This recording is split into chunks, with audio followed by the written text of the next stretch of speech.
Hi, my name is Evelyn Derus. I'm a communication advisor at CERA, and tonight we're at the 2017 Scientific Exchange, where we're going to be talking to CERA researchers and students about their posters.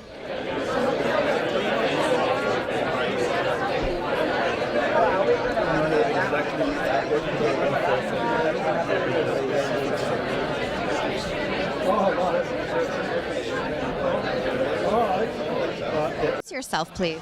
My name's Karl Brown. I'm a postdoctoral fellow at the Centre for Eye Research Australia.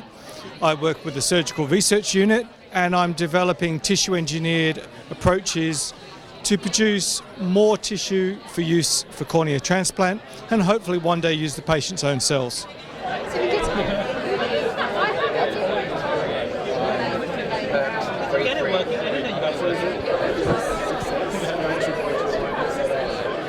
So the work we do is focused on two main things. One of it is diabetic retinopathy, where we're looking at working with a bunch of pharmaceutical companies to develop ways to test new drugs to help treat diabetic retinopathy in people.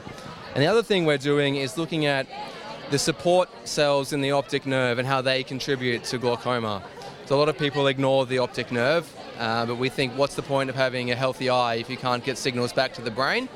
So we look at the health of the optic nerve and how that's relevant to diseases such as glaucoma as well as multiple sclerosis. That's fantastic. So is this your first scientific exchange?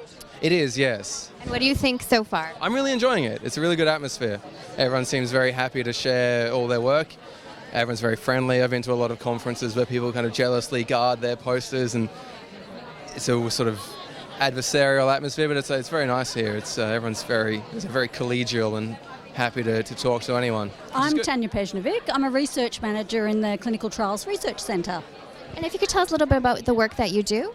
Well, in the Research Centre, we run a variety of trials. We've got 20 trials running this year, covering a variety of diseases such as diabetes, uveitis, vein occlusion. They go from a phase 1 to a phase 4 trial, so we really have got a big range. And if you could tell us a little bit about what we have behind here? What we've tried to represent is what we do in clinical trials, the journey of a patient from us meeting them. We've got a whole lot of images there from us meeting them, talking to them about a trial, and their progression through entering a trial, the tests they'll go through, the things they can expect. We also explain the different types of clinical trials from the phase 1 through to the phase 4. Fantastic. And is this your first time at the Scientific Exchange? This is my second year at the Scientific Exchange. It's lovely. It's great for us to all get together, and it's great to introduce people from the outside to what we really do. Fantastic. Thank you so much.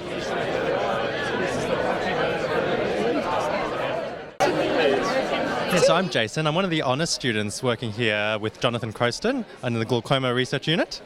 So I'm actually doing a project that's trying to essentially characterize the effect of cataract surgery on something called hyperspectral imaging, which is a new imaging technique. Yeah, so what my project is aimed at doing is that we've got this new technology which can record colours, more colours than we can actually use on a day-to-day basis. So once we have that information, we'll be able to work out whether cataracts actually have an effect on the quality of those images. Is this your first time at the Scientific Exchange? This is my first time at the Scientific Exchange. It's great to meet heaps of people around here, see all the supporters of CERA, and see what the amazing research that's being done, among the CERA team members. And it's really great just to be able to talk and, discuss scientific findings with other members of the eye research community. So just recently we have finished the National Eye Health Survey. So basically we travelled around Australia for about a 13-month period to get an understanding of the prevalence of vision impairment and blindness in the non-Indigenous and Indigenous populations. So can you tell me a little bit more about your poster? Yeah, this poster in particular, we're focused on the prevalence of diabetic retinopathy amongst those with self-reported diabetes. So probably the key findings out of this poster are the fact that diabetes itself is 3 to 4 times more prevalent in the Indigenous population than it is in the non-Indigenous population. And also that the Indigenous population, about 1 in 10 of those individuals with diabetes suffer vision-threatening diabetic retinopathy, which is something that needs to be addressed and it needs to be addressed in screening interventions so that we can try to prevent avoidable blindness amongst that community.